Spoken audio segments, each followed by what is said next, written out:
قد سألها قوم من قبلكم ثم أصبحوا بها كافرين ما جعل الله من بحيرة ولا سائبة ولا وصيلة ولا حام ولكن الذين كفروا يفترون على الله الكذب وأكثرهم لا يعقلون وإذا قيل لهم تعالوا إلى ما أنزل الله وإلى الرسول قالوا حسبنا ما وجدنا عليه آباءنا أولو كان آباؤهم لا يعقلون شيئا ولا يهتدون يا أيها الذين آمنوا عليكم أنفسكم لا يضركم من ضل إذا اهتديتم إلى الله مرجعكم جميعا فينبئكم بما كنتم تعملون صدق الله العظيم. الحمد للہ وکفی وسلام علی عبادہ الذین اصطفی اما بعد.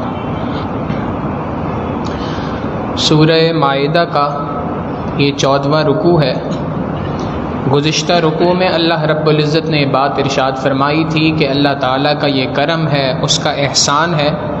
کہ اس نے تمہیں مختلف احکامات کو کھول کھول کر بیان کر دیا. دنیا میں آنے کے بعد تمہیں اندھیروں کے اندر نہیں چھوڑا، بلکہ تمہارے سامنے احکامات کو واضح کر دیا کہ تم نے اللہ تک کیسے پہنچنا ہے اور اس کے لیے کیا کیا پابندیاں ہیں جن کو تم نے اختیار کرنا ہے، کیا کام کرنے ہیں اور کیا کام نہیں کرنے. یہ ساری کی ساری باتیں اللہ نے اس کتاب میں کھول کر بیان کر دی ہیں. لعلکم تشکرون، تاکہ تم شکر گزاری والی زندگی گزار سکو، تاکہ تم اللہ رب العزت کی شکر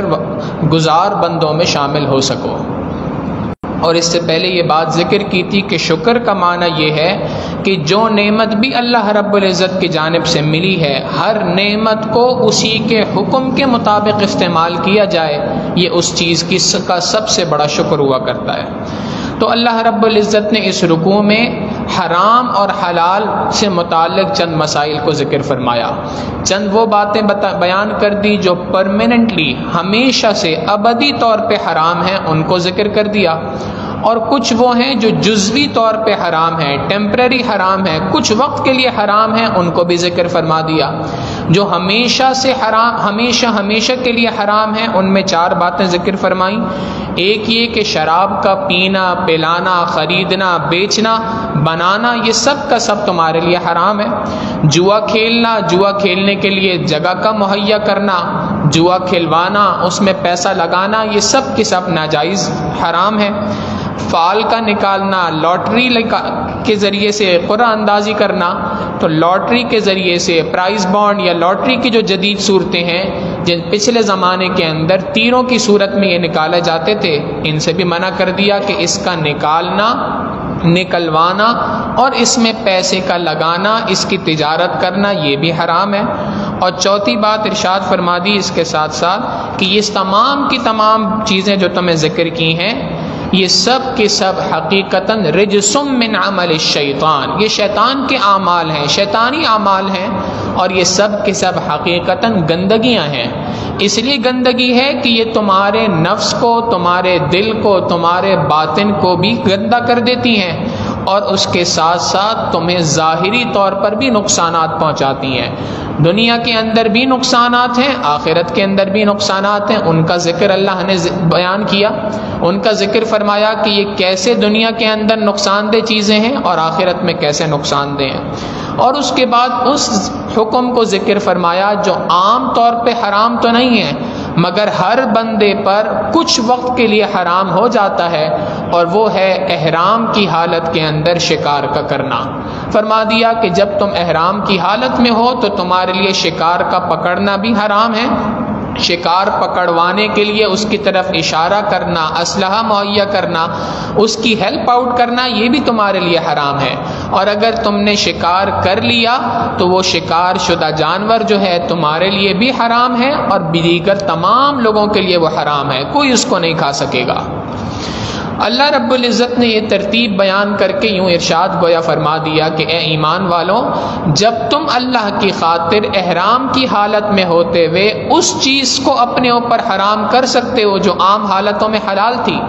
جو عام حالتوں میں تمہارے لیے جائز کام تھا، اللہ نے حکم دیا، تم نے احرام باندھ لیا، احرام کے باندھنے کے ساتھ ساتھ اس کام سے رک گئے، تو اب اللہ نے جس چیز کو ہمیشہ ہمیشہ کے لیے حرام قرار دیا ہے، بھلا تم اس کے اندر کیسے لگ سکتے ہو؟ لہٰذا حرام اور حلال کی تمیز واضح رکھو۔ اور ساتھ میں فرما دیا لا یستوی الخبیث والطیب، حرام اور حلال چیزیں کبھی بھی برابر نہیں ہو سکتی۔ حرام کا دنیا میں بھی نقصان ہے، آخرت کے اندر بھی نقصان ہے، اور پاکیزہ چیز کا دنیا کے اندر بھی، حلال چیزوں کا دنیا میں بھی فائدہ ہے، آخرت کے اندر بھی فائدہ ہے، اس کو ذکر فرما دیا۔ اگلی رکوع کے اندر اللہ رب العزت نے حلال حرام کے مسائل ذکر کرنے کے بعد ایک خاص مسئلے کو ذکر فرمایا، اور وہ یہ تھا کہ چونکہ نبی علیہ الصلوۃ والسلام کو اللہ رب العزت نے امت کے لیے نبی بنا کر بھیجا تھا، اور تمام کی تمام انسانیت کے لیے نبی علیہ الصلوۃ والسلام نبی تھے، تو بعض لوگوں کے ذہن میں یہ بات آئی کہ اس نبی سے سوالات کرنا ہمارا حق ہے، ہمیں چاہیے کہ کوئی بات سمجھ میں نہ آئے ہم نبی علیہ السلام سے پوچھیں۔ اور یہ سوال کا پوچھنا نبی علیہ الصلوۃ والسلام نے خود فرمایا کہ یہ تو اتنی اچھی چیز ہے کہ جب کوئی بندہ علم کا کوئی سوال کرتا ہے، اللہ رب العزت 4 بندوں کی مغفرت اس سوال کرنے کے اوپر فرما دیتے ہیں۔ سوال کرنے والے کی مغفرت، جس سے سوال پوچھا جا رہا ہے اس کی مغفرت فرما دیتے ہیں، اس مجلس میں جو دیگر لوگ بیٹھے ہوتے ہیں اللہ ان کی بھی مغفرت فرما دیتے ہیں، اور اس مجلس کے وہاں پر بیٹھنے میں جو لوگ انتظام کرنے والے ہوتے ہیں اللہ ان کی بھی مغفرت فرما دیتے ہیں۔ تو سوال کا پوچھنا تو بہت اچھی بات، لیکن سوال کے پوچھنے سے پہلے ذرا سوال کو پرکھ لو کہ اس سوال کا کوئی فائدہ بھی حاصل ہوگا کہ نہیں ہوگا۔ بیجا سوالات نہیں کرنے چاہیے۔ ہمیشہ سوال جب ذہن میں آئے تو سب سے پہلی بات یہ دیکھنی چاہیے کہ اس سوال سے مجھے دنیا کا کوئی فائدہ حاصل ہو رہا ہے یا آخرت کا کوئی فائدہ حاصل ہو رہا ہے۔ اگر دنیا یا آخرت کا کوئی فائدہ حاصل ہو رہا ہے تب تو اس سوال کو کرنا چاہیے، اور اگر اس سے دنیا اور آخرت کا کوئی فائدہ حاصل نہیں ہو رہا تو ایسے سوال سے گریز کرنا چاہیے۔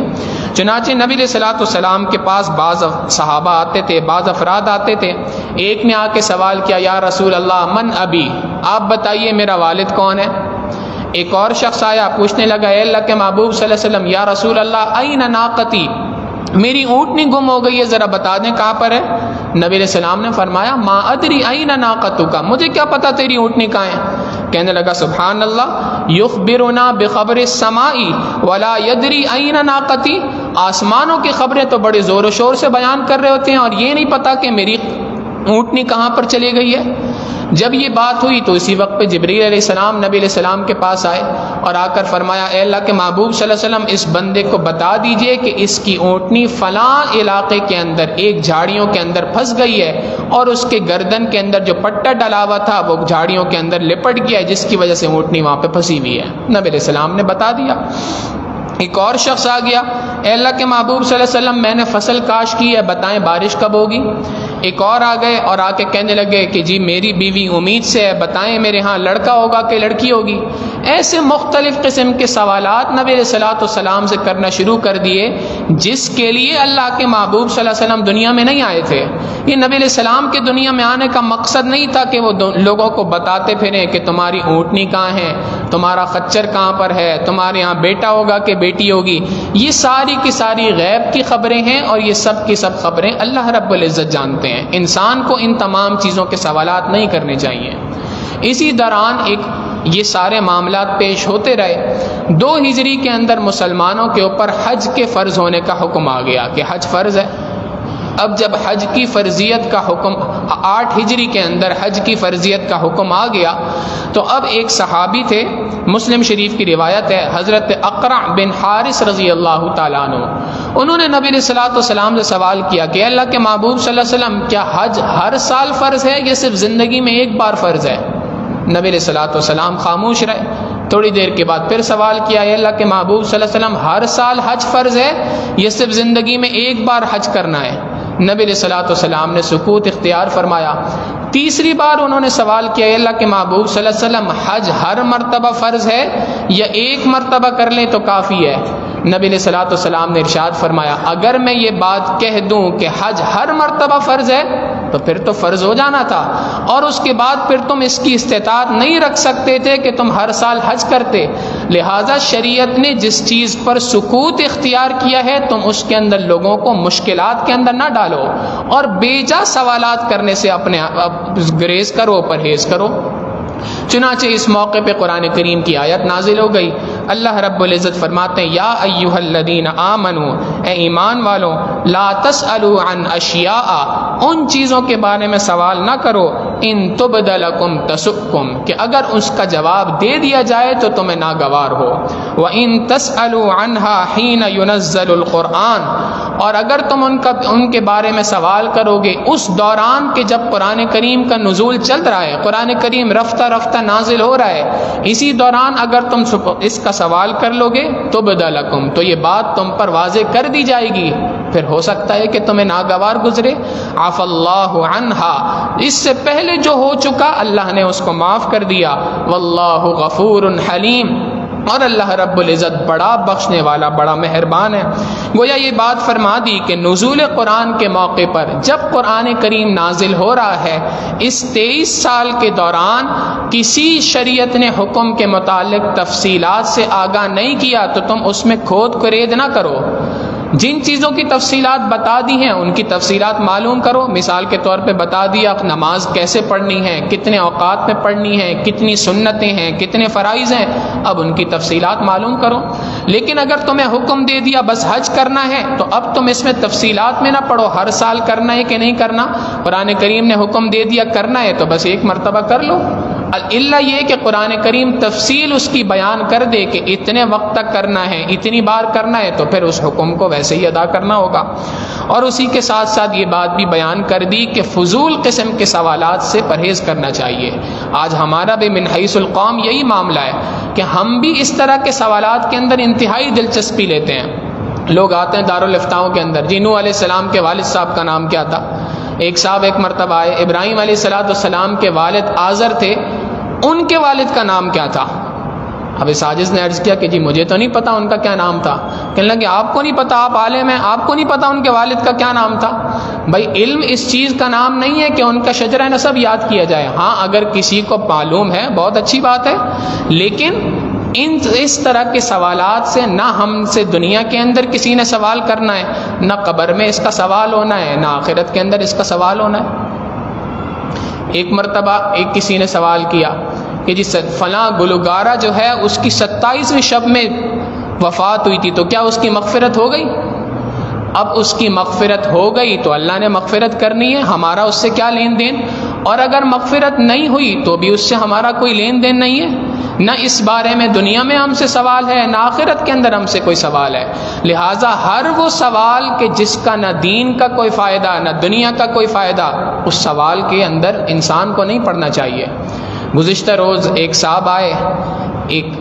مسجد کا حوالہ دینے لگے کہ جی فلاں مسجد کے امام صاحب نے مجھے آپ کے پاس بھیجا، کل کا ہی واقعہ ہے۔ فرمانے لگے کہ جی میرے گھر سے پیسے بہت زیادہ تیزی سے چوری ہو جاتے ہیں، میں جہاں پیسے رکھتا ہوں غائب ہو جاتے ہیں، سمجھ ہی نہیں آتا کہ کیا معاملہ ہے۔ اس عاجز نے کہا کہ بھائی یہ کچھ پڑھ لیا کریں، کچھ پڑھنے کے لیے اوراد و وظائف بتائے، یہ پڑھ لیا کریں، اللہ سے دعا کریں، اللہ تعالیٰ خیر کریں گے۔ فرمانے لگے نہیں، مجھے اس بندے کا نام معلوم کرنا ہے جو میری چیزیں اٹھاتا ہے۔ میں نے کہا جی یہ تو نہ مجھے پتہ ہے نہ میں آپ کو بتا سکتا ہوں۔ تو فرمانے لگے مجھے تو انہوں نے اتنے وثوق سے بھیجا تھا کہ گویا آپ پرچی پہ لکھ کے دیں گے کہ کس کا نام ہے۔ تو اس طرح کے سوالات کہ جن سوالات کا نہ دین سے کوئی تعلق نہ دنیا سے کوئی تعلق، ایسے سوالات سے انسان کو دور رہنا چاہیے۔ قرآن کریم کہتا ہے ان سوالات سے اپنے آپ کو دور رکھو۔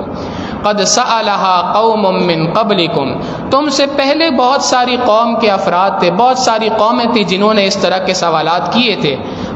ثم اصبحوا بها کافرین، جب ان کو ان سوالات کے جوابات دے دیے گئے تو پھر وہ نافرمان ہو گئے۔ مفسرین نے لکھا حضرت صالح علیہ السلام نے اپنی قوم کو بتایا کہ میں تمہارا نبی ہوں۔ انہوں نے کہا اچھا اگر آپ نبی ہیں تو اس پہاڑ سے ایک اونٹنی کو نکال کے دکھا دیں، اگر اس پہاڑ کے اندر سے ایک اونٹنی نکل گئی تو اس کا مطلب ہے آپ اللہ کے نبی ہیں۔ اللہ رب العزت نے ان کو فرما دیا کہ فلاں دن آپ اس پہاڑ کے پاس لوگوں کو لے کے جمع ہو جائیں، اللہ اس پہاڑ سے اونٹنی کو نکال دے گا۔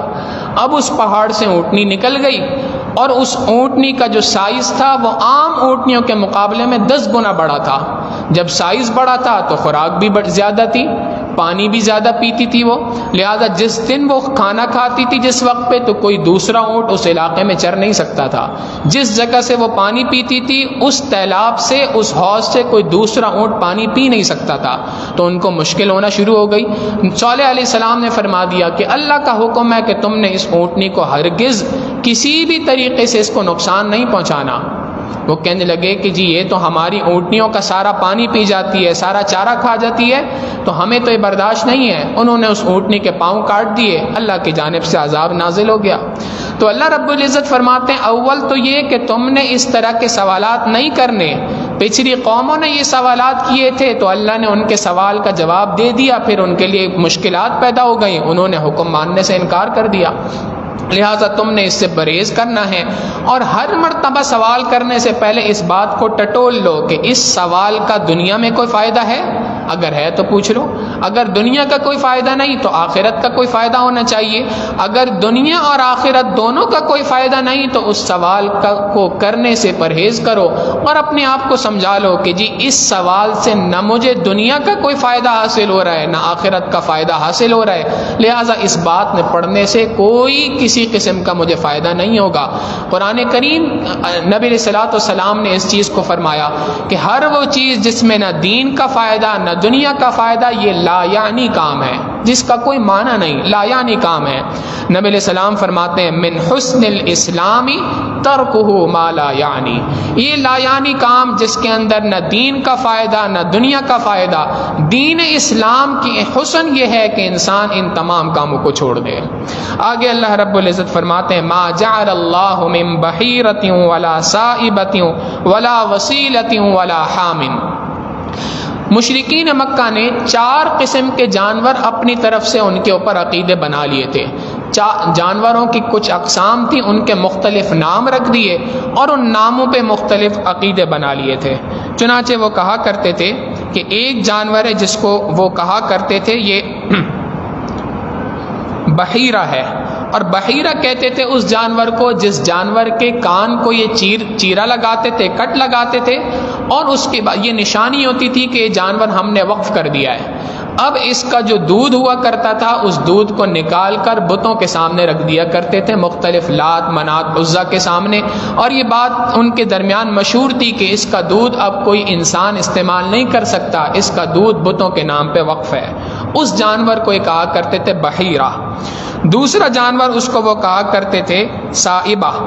سائبہ کہتے ہیں ایسا جانور جس کو بت کے نام پر وقف کر دیا گیا، اس جانور پہ نہ سواری اب جائز ہے، نہ اس جانور کو کاٹ کے کھایا جا سکتا ہے، نہ اس جانور کا دودھ استعمال کیا جا سکتا ہے،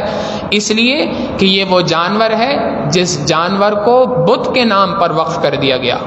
اور تیسرا فرمایا کرتے تھے وسیلہ۔ وسیلہ کہتے ہیں ایسے جانور کو جو لگاتار مادہ بچے فیمیل بیبیز کو جنتا ہو، ایسا جانور کہ جس کی ہمیشہ مادہ اولاد ہوا کرتی تھی اس کو کہا کرتے تھے وسیلہ۔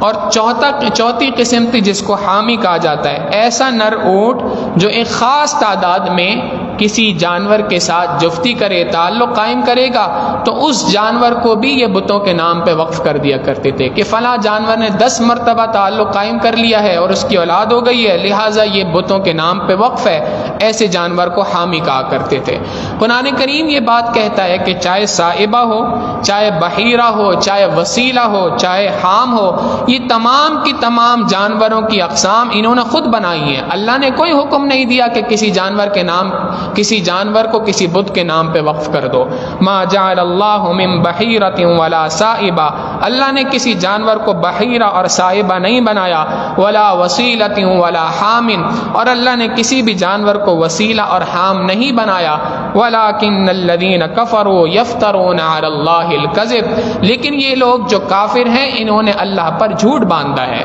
یہ جھوٹی باتیں آپ کے سامنے کہتے ہیں۔ وَأَكْثَرُهُمْ لَا يَعْقِلُونَ، ان میں سے اکثر لوگ حقیقتاً عقل نہیں رکھتے، یہ بے وقوف لوگ ہیں۔ آگے اللہ رب العزت بیان فرماتے ہیں کہ جب نبی علیہ الصلوۃ والسلام ان مشرکین کو سمجھایا کرتے تھے اور ان کو کہا کرتے تھے کہ تم اس شرک سے باز آ جاؤ، تو آگے سے یہ ایک بڑی زبردست دلیل اپنے ذام میں دیا کرتے تھے، اپنے گمان کے مطابق بڑی زبردست دلیل دیتے تھے، اور یہ کہا کرتے تھے کہ ہم اپنے آباء و اجداد کے دین کو چھوڑ کے تمہاری بات مان لیں، ہم اپنے آباء و اجداد کو چھوڑ کے تمہارے پیچھے چلنا شروع ہو جائیں۔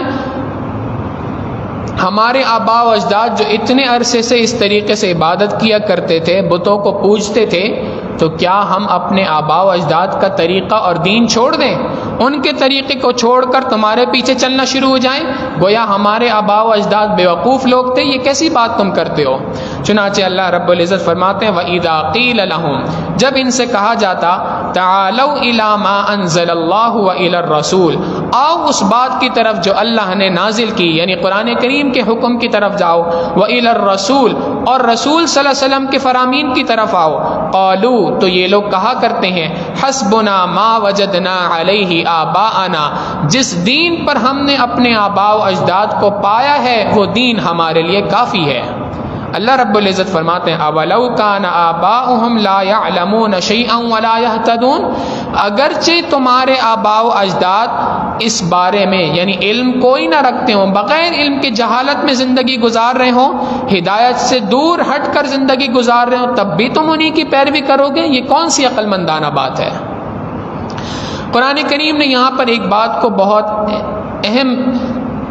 اہم بات کو یہاں پر ایک بڑے انوکھے انداز میں ذکر فرمایا، اور یہ بات ذکر کر دی کہ اندھی تقلید کا کرنا ہرگز جائز نہیں ہے، اور اندھی تقلید کا کرنا ناجائز ہے، حرام ہے، مگر اس کے ساتھ ساتھ قرآن کریم دیگر جگہوں پہ یہ بات بھی کہتا ہے کہ امت مسلمہ کو چاہیے کہ نیک لوگوں کے پیچھے چلے، امت مسلمہ کو چاہیے کہ نیک لوگوں کے نقش قدم پہ چلے۔ ایک طرف تقلید کرنے کو منع کیا جا رہا ہے، ایک طرف تقلید کے کرنے کا حکم دیا جا رہا ہے، تو ان دونوں کے درمیان تفصیل ہے جس کو سمجھنا ضروری ہے۔ علماء نے لکھا حقیقتاً تقلید دو قسموں کے اوپر ہے، ایک تقلید ناجائز اور حرام ہے، اور ایک تقلید جائز ہے بلکہ واجب ہے۔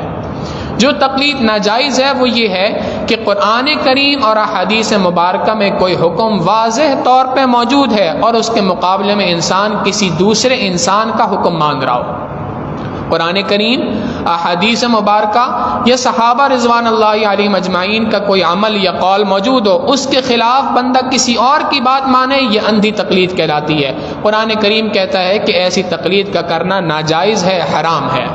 البتہ اگر کوئی مسئلہ ایسا درمیان میں پیش آ جائے جس کے اندر قرآن کریم، احادیث مبارکہ میں یا اسی طریقے سے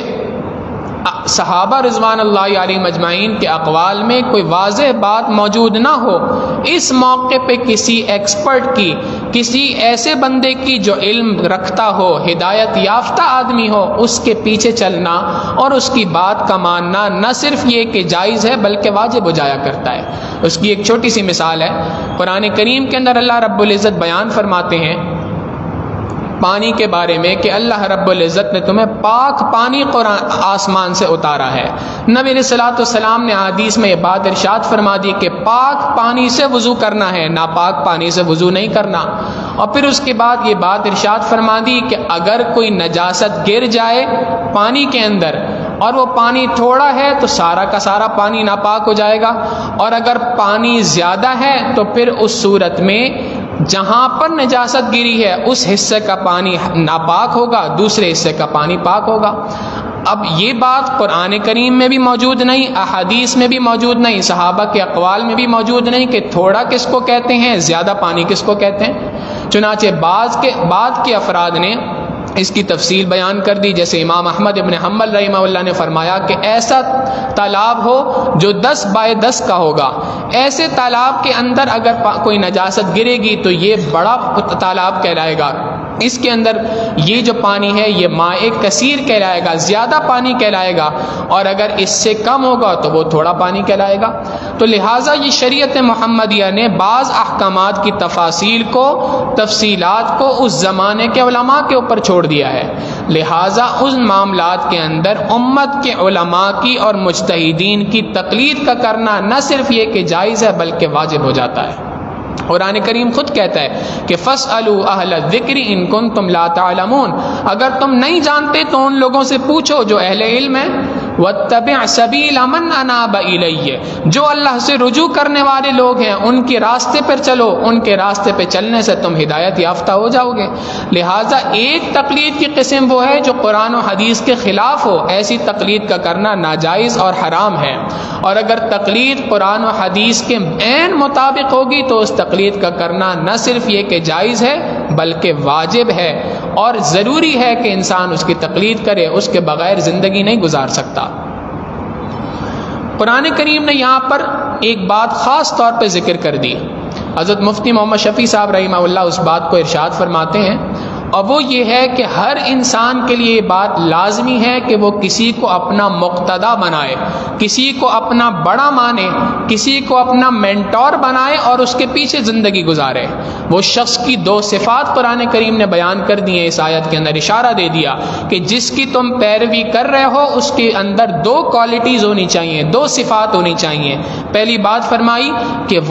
وہ جس چیز کے اندر تم پیروی کر رہے ہو اس چیز کا علم بھی جانتا ہو، جس چیز میں اس کی پیروی تم کر رہے ہو، جس فن کے اندر تم اس کے پیچھے چل رہے ہو، اس کا علم اس کے پاس ہونا چاہیے، عالم ہونا چاہیے، علم والا ہونا چاہیے۔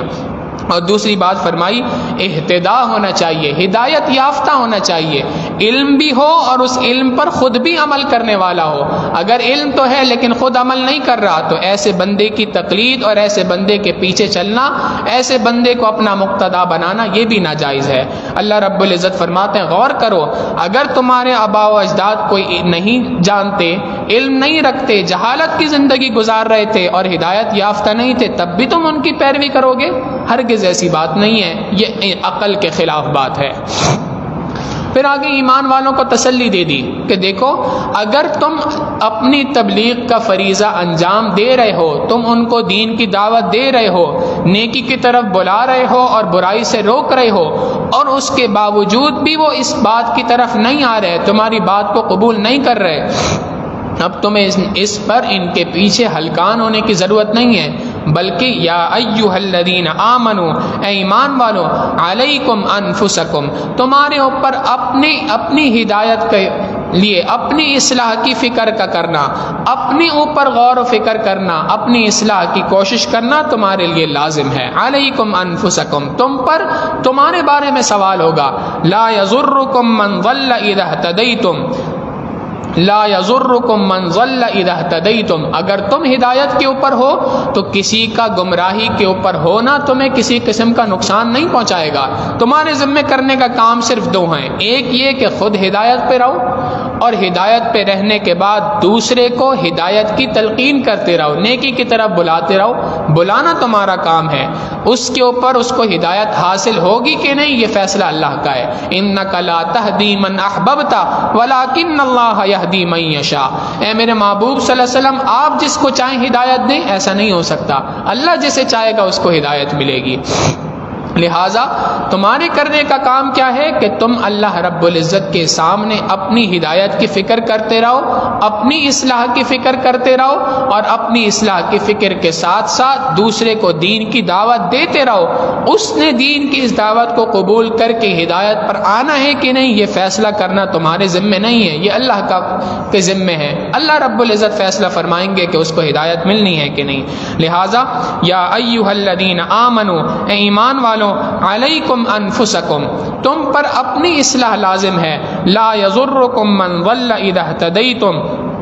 تمہارا کوئی نقصان نہیں پہنچائے، تمہیں کوئی نقصان نہیں پہنچا سکتا وہ شخص جو گمراہی کے اوپر ہو۔ اذا اہتدیتم، شرط یہ ہے کہ تم ہدایت کے اوپر ہو۔ الی اللہ مرجعکم جمیعا، اللہ ہی کی جانب تم سب نے لوٹنا ہے۔ فینبئکم، اللہ تم سب کو کھول کھول کر بیان کرے گا، کھول کر واضح کرے گا تمہارے سامنے، بما کنتم تعملون، جو کام تم دنیا کے اندر کیا کرتے تھے۔ اللہ رب العزت نے یہاں پر ایک دعوت فکر ہم سب کو دی ہے، اور وہ دعوت فکر یہ ہے کہ انسان دوسرے کی اصلاح کے چکر میں اتنا زیادہ نہ گھل جائے، اتنا دوسرے کی اصلاح کے اندر نہ پڑنے کی کوشش کرے کہ اپنی اصلاح بھول جائے۔ حضرت مفتی محمد تقی عثمانی صاحب دامت برکاتہم العالیہ ارشاد فرماتے ہیں اس آیت کے ذیل میں کہ جب معاشرے کے اندر بدعملی عام ہو جائے، معاشرے کے اندر جب بگاڑ عام ہو جائے، تو قرآن کریم کی آیت بہت واضح قسم کا حکم دے رہی ہے، بہت واضح بتا رہی ہے کہ اصلاح معاشرے کا طریقہ کیا ہے۔ جب معاشرے کے اندر بے عملی ظاہر ہو جائے، جب معاشرے کے اندر فسق و فجور ظاہر ہو جائے، اس صورت میں انسان کے کرنے کا کام یہ ہے کہ ہر بندہ اپنی اصلاح کی کوشش کرنا شروع کر دے، اپنی اصلاح کے اوپر غور و فکر کرے۔ دوسروں کو ترغیب دینا بھی لازم ہے، لوگوں کو امر بالمعروف نہی عن المنکر، لوگوں کو نیکی کا حکم دینا اور لوگوں کو برائی سے روکنا، یہ تو ہر بندے پہ لازم ہے، مگر اس کے ساتھ ساتھ اپنی اصلاح کی فکر زیادہ کرے۔ آج معاملہ یہ ہے، ہر شخص دوسرے کی اصلاح کے چکر کے اندر ہے، ہر بندہ یہ چاہتا ہے کہ میرا سامنے والا درست ہو جائے، سامنے والے کو میں ٹھیک کر دوں، اپنی اصلاح کے اوپر فکر نہیں۔ تو حضرت فرماتے ہیں اصلاح کا مؤثر طریقہ یہ ہے کہ دوسروں کے طرز عمل پہ تنقید کرنے کے بجائے انسان اپنی اصلاح کرنا شروع کر دے۔ ہر بندہ اگر اپنی اصلاح کرنا شروع کر دے گا تو چراغ سے چراغ جلتے رہیں گے اور معاشرے کی اصلاح ہو جائے گی۔ آج ہمارا معاملہ یہ ہے کہ ہم اپنے عیبوں کے اوپر نظر نہیں ڈالتے، اپنی آنکھ کا شہتیل نظر نہیں آتا اور دوسرے کی آنکھ کا تنکا بھی نظر آ رہا ہوتا ہے۔ نتی حال کی جب ہمیں اپنی خبر رہے دیکھتے اوروں کے عیب و ہنر، پڑی اپنی برائی پہ جو نظر تو نگاہ میں کوئی برا نہ رہا۔ لا یضرکم من ضل اذا اہتدیتم،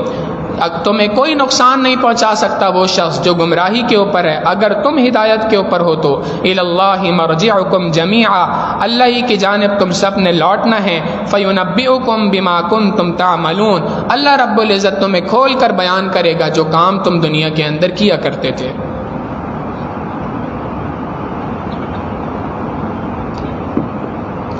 یہ تو ساری کی ساری اللہ رب العزت نے معاشرے کی اصلاح دین کے اعتبار سے فرما دی، اصلاح دینیہ کے اعتبار سے حکم نازل فرما دیا کہ اپنی دینی اصلاح کرنے کی ضرورت ہے۔ جہاں دینی اصلاح کی بات ہوئی وہاں پہ دنیاوی اعتبار سے اصلاح کی بھی بات تھی، تو لہٰذا ایک اور حکم کو یہاں پہ نازل فرما دیا، اور اس کا ایک خاص پس منظر ہے اس آیت کا، اور وہ پس منظر یہ ہے کہ ایک مسلمان شخص تھا، اس کا نام تھا بدیل۔ دو عیسائی تھے، ایک کا نام تھا تمیم اور ایک کا نام تھا عدی۔ یہ تین افراد، بدیل، تمیم اور عدی، ان تین افراد نے ایک سفر کرنا تھا، سفر کر رہے تھے۔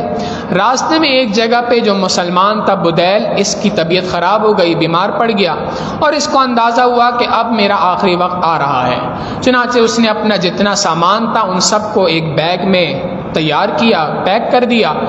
اور اس کے ساتھ ساتھ اسی کے اندر اس نے اپنے سامان کی ایک لسٹ بنائی کہ میں نے اس جگہ، اس زادرہ میں، اس سامان میں، اس بیگ میں کیا کیا چیزیں رکھی ہیں، اس کی لسٹ بنا کر اندر ہی خفیہ طور پہ رکھ دی، اور ان دونوں ساتھیوں کو یہ بات کہی کہ بھائی آپ میرے رفیق سفر تھے، ساتھی تھے اب تک، لہٰذا آپ میرے اس سامان کو لے جا کر میرے ورثاء کے حوالے کر دیے گا جب واپس پہنچیں، مجھے ایسا لگتا ہے کہ میں آگے سفر نہیں کر سکوں گا۔ اتنی بات اس نے کہی اور اس کا انتقال ہو گیا۔ اب یہ جو دو عیسائی تھے تمیم اور عدی، انہوں نے اس مسلمان کا سارا سامان لیا اور واپس آئے،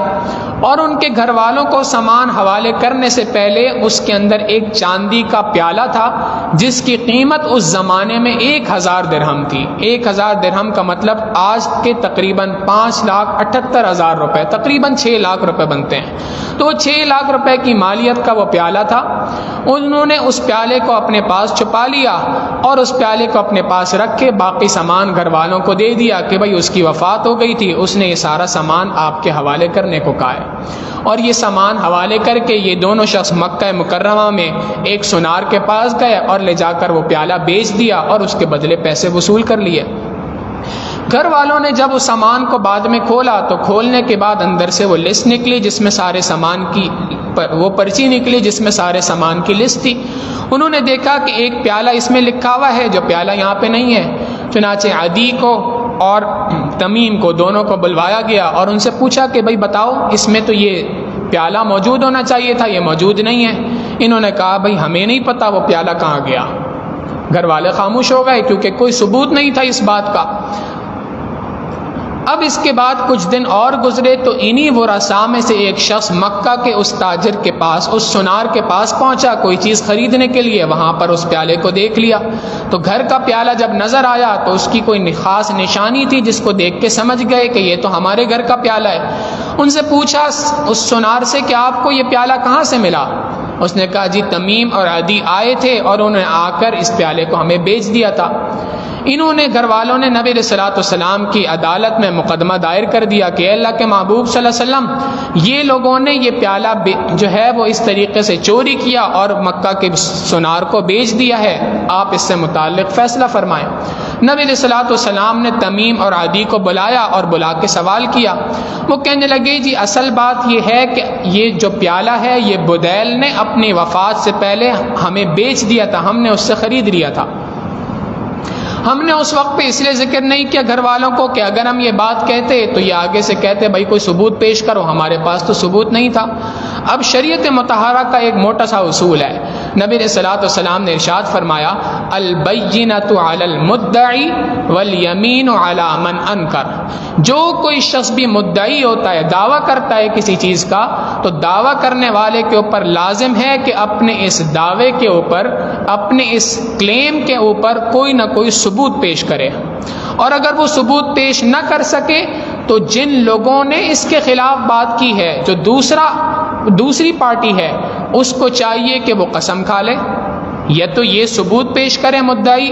یا جس پر الزام لگ رہا ہے وہ لوگ اس کے مقابلے میں کوئی قسم کھا لیں کہ جی اللہ کی قسم یہ معاملہ ایسا نہیں ہوا تھا، اللہ کے نام سے قسم کھا لیں۔ تو نبی صلی اللہ علیہ وسلم نے ان سے کہا کہ بھائی کیا تمہارے پاس کوئی ثبوت ہے؟ عدی اور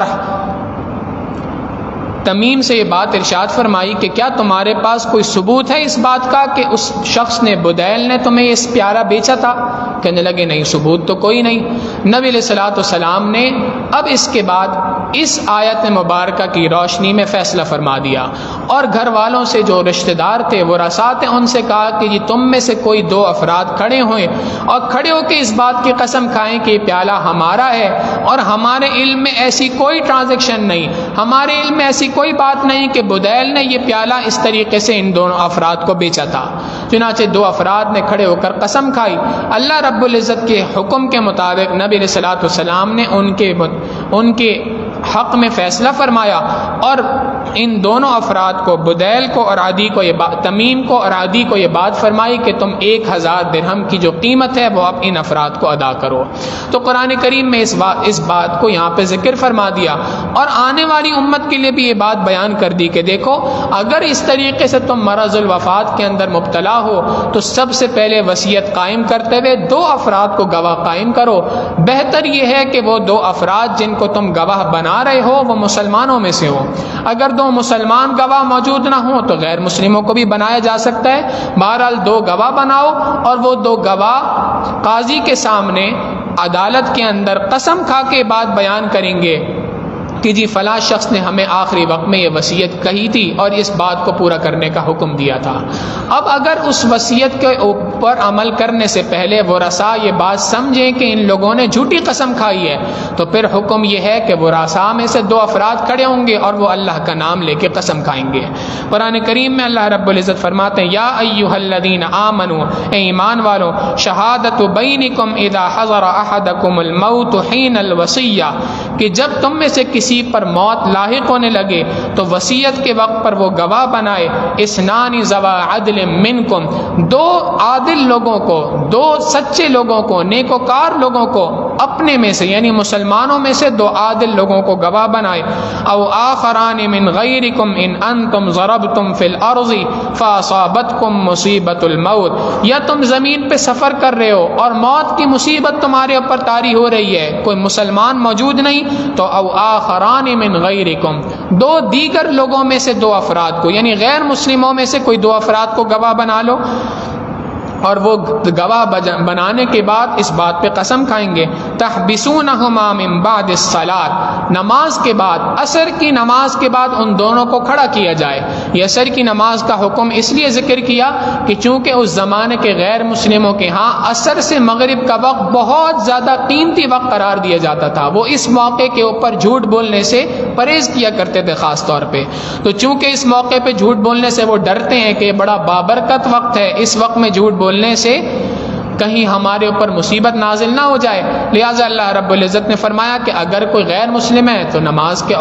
عصر کی نماز کے بعد بھی ان سے قسم لی جا سکتی ہے، یا کسی اور طریقے سے، مثال کے طور پہ مسلمان ہے مسجد میں بلوا کر قسم دلوا دی، یا کسی بھی ایسے طریقے سے قسم کو پکا کرنے کے لیے، ٹھوس کرنے کے لیے، سچی قسم دلوانے کے لیے کوئی ایسی بات اختیار کرنا چاہو تو کر سکتے ہو، اور اگر اس کو چھوڑ دے تو قاضی چھوڑ بھی سکتا ہے.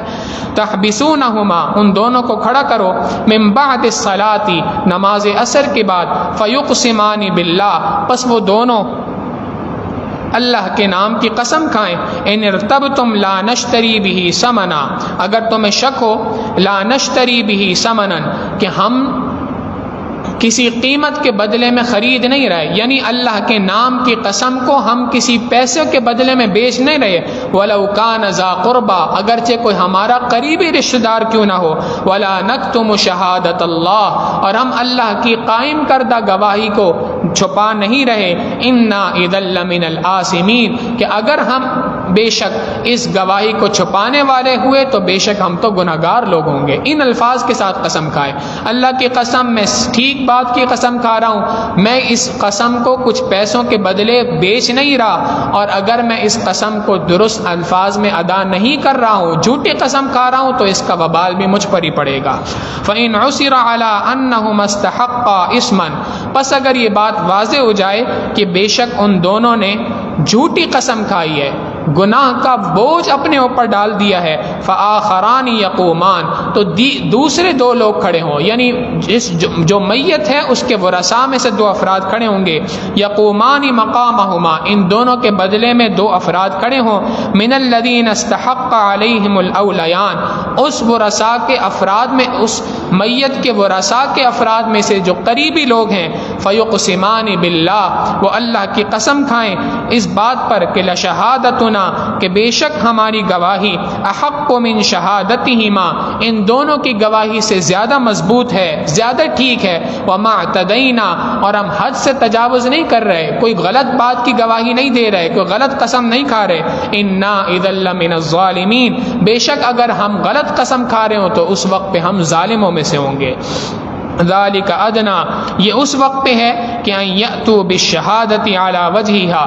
یہ جو اللہ نے طریقہ پورا بیان کیا ہے کہ قسم کھانے کا، کہ پہلے یہ 2 افراد قسم کھائیں گے، اور اگر ان کا جھوٹی قسم کھانا واضح ہو جائے تو پھر ورثاء میں سے 2 افراد قسم کھائیں گے جو قریبی لوگ ہوں گے. یہ سارا اصول اس لیے بیان کیا کہ ان یأتوا بالشہادۃ علی وجہہا، کہ پہلی مرتبہ جو قسم کھانے والے لوگ ہیں یہ ٹھیک قسم کھائیں. او یخافوا ان ترد ایمان بعد ایمانہم، کہ انہیں اس بات کا خوف ہو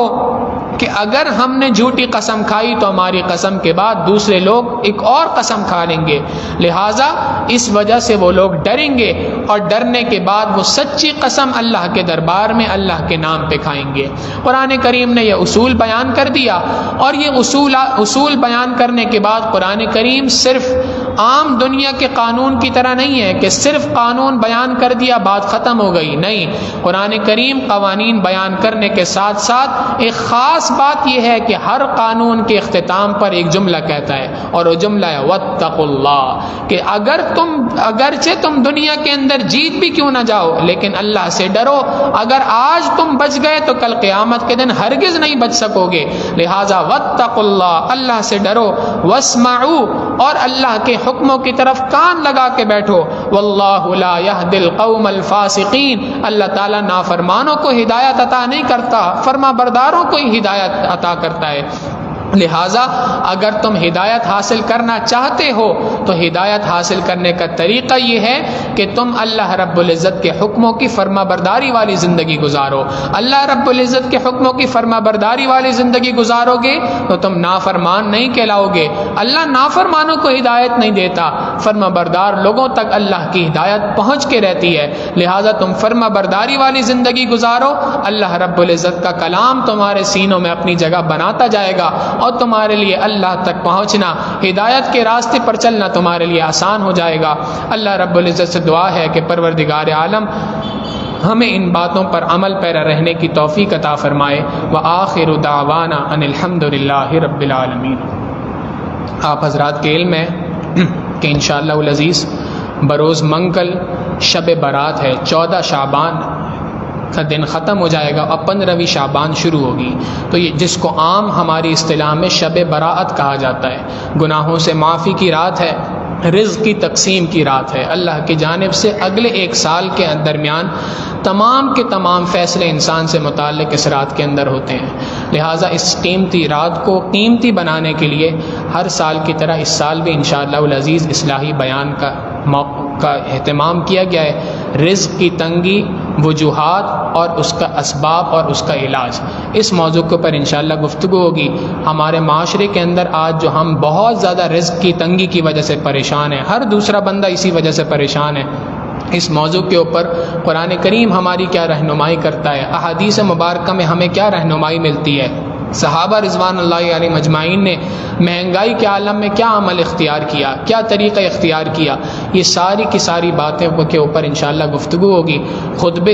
بھی اس میں شریک ہوں، دوسروں کو بھی اس میں شرکت کی دعوت دیں۔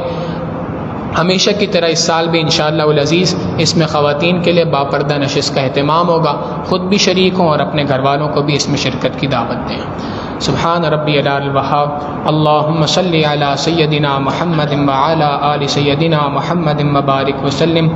ربنا ظلمنا انفسنا وإن لم تغفر لنا وترحمنا لنكونن من الخاسرین۔ اللہم آت نفوسنا تقواها وزکها انت خیر من زکاها انت ولیها ومولاها انک علی کل شیء قدیر۔ وصلی اللہ تعالی علی حبیبہ سیدنا محمد وآلہ واصحابہ اجمعین برحمتک یا ارحم الراحمین۔